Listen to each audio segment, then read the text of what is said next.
Nakaranas ka na rin ba ng sobrang pagkadismaya sa iyong sarili dahil sa nagawang pagkakamali? Ako din nakaranas na. In fact, hindi lang tayo, even King David in the book of the Old Testament ay nakaranas din. Tingnan natin ang kanyang panalangin sa Psalms 51 verse 10.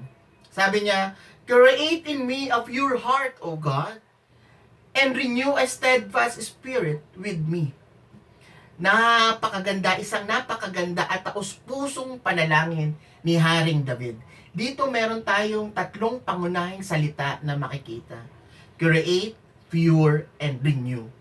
Create or to create is imperative mood. The basic meaning is to bring into existence. Pure means clear, purified, genuine. In fact, the Hebrew word na ginamit ni Haring David dito ay tahor, na isang tugmang-tugmang salita para sa isang katangian ng kalinisan. Renew means to make new, to restore. Sa maraming pagkakataon, si David ay nagkaroon ng hindi maayos na pagkilos at pagkakamali sa kanyang mga desisyon. Talos din ni Haring David na itong ating puso ay upuan ng ating mga emosyon na kadalasan mali ang dulot. Nasabi ko kanina na ako din ay may mga nagawa din pagkakamali. Alam ko, marami tayong kakaharapin itong academic school year 2021-2022.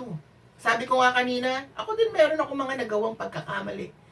No? Well, in the context of excessive use of gadgets, I know the challenges right now in our education system.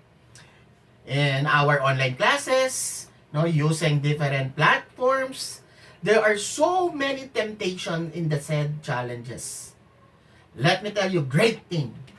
Our God is our ever-present help in times of trouble.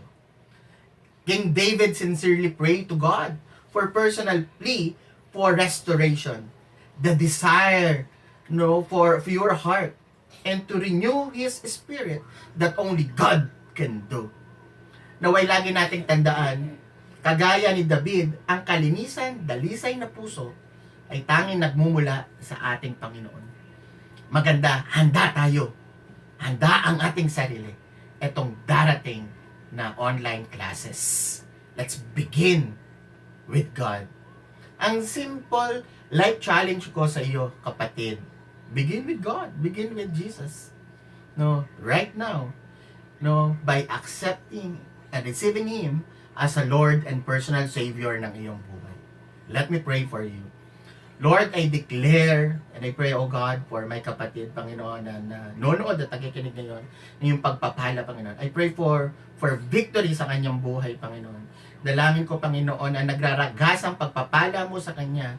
Alam ko, Panginoon, nakakatagpuin mo ang kanyang mga needs itong darating na academic year. We honor you, Lord, and we love you.